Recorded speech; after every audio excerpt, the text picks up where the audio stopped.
The first cabinet meeting of the new year was meant to be a moment of hope and progress, a time for leaders to come together and chart a brighter path forward.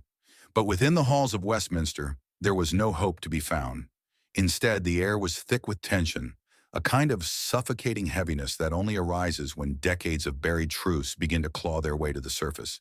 The scandal was one that had haunted the nation for years: the systematic sexual exploitation of children by grooming gangs. For far too long, survivors had been silenced, their stories dismissed, and their cries for justice buried under layers of bureaucratic apathy and political inaction. Now at last, the silence had been shattered, not by the usual voices of Westminster, but by an unexpected disruptor, a billionaire who refused to remain quiet: Elon Musk. As headlines screamed accusations and counter-accusations, one voice rose above the clamor with cutting precision. Elon Musk, known for his audacious genius, had waded into the fray with all the subtlety of a lightning strike. Pointing an unrelenting finger at Prime Minister Sakya Starmer and Home Office Minister Jess Phillips, Musk didn't mince words. "Years of inaction have led to this," he declared. "Jess Phillips is nothing more than a rape genocide apologist." The room froze. Even for Musk, a man infamous for his controversial statements, this was bold. Westminster, a place long accustomed to political mudslinging, had never quite seen anything like this. It wasn't just another tweet, it was a bombshell. And today, Jess Phillips finally responded. Standing before a room packed with reporters, Jess Phillips took a deep breath before speaking. Her voice, steady yet tinged with exhaustion, carried a gravity that silenced the murmurs around her. "It's a ridiculous statement," she began, her tone measured but resolute. "Completely and utterly untrue.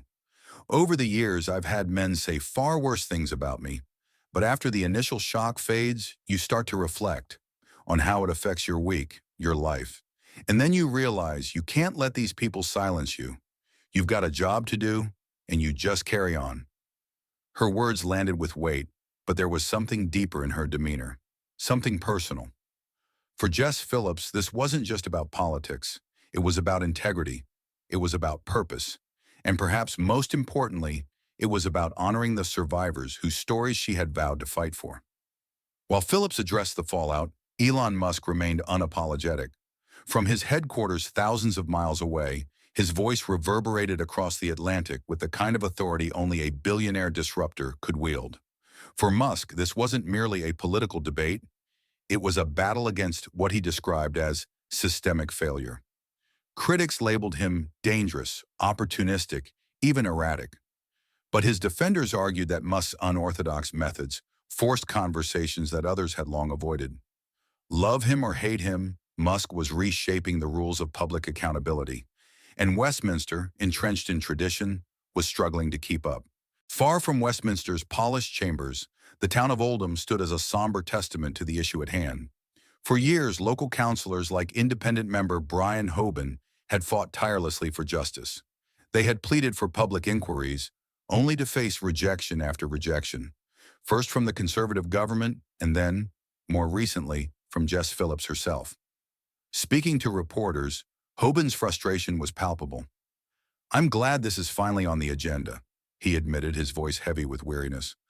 "But something about the timing doesn't sit right with me. It feels politicized, and that's not what survivors need. This should be about them, not about party politics." His words hung in the air like a solemn reminder of the human cost behind the headlines. For survivors, this wasn't a debate. It was a desperate plea for acknowledgement, for justice, for healing. Back in Westminster, the political fallout intensified. Conservative MPs were quick to dismiss Musk's remarks as a distraction.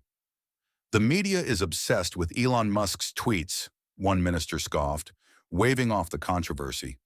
"But I've been calling for full life sentences and a comprehensive inquiry for years. My record speaks for itself." Yet despite their protests, the accusations lingered. For many, Musk's comments had forced an uncomfortable truth into the spotlight. Political inaction had allowed this crisis to fester for far too long, and now that truth was unavoidable.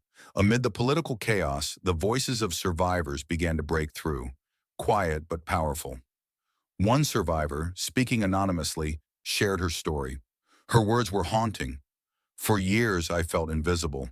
I told people what happened to me, and they looked the other way.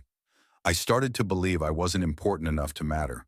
But now people are talking. Maybe this time, someone will actually listen. Her story, like so many others, was a reminder of what was truly at stake. This wasn't about political posturing or scoring points. It was about lives that had been shattered and voices that had been silenced for far too long. By the end of a grueling day, Jess Phillips sat alone in her Westminster office, the weight of the past 24 hours pressing heavily on her shoulders. Her face betrayed the exhaustion of someone who had fought too many battles. Yet amidst the weariness, there was a glimmer of determination. "You can't let them silence you," she had said earlier.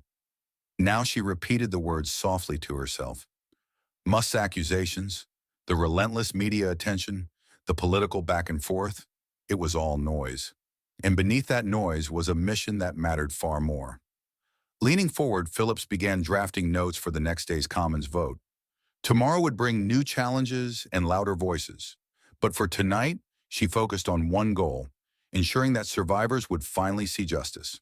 As the sun dipped below Westminster's skyline, the nation braced for what would come next.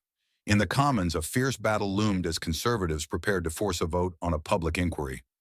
Across the aisle, Labour MPs scrambled to defend their record while grappling with the fallout from Musk's comments. In Oldham, survivors and advocates watched with cautious hope. Would tomorrow bring the answers they had waited so long for?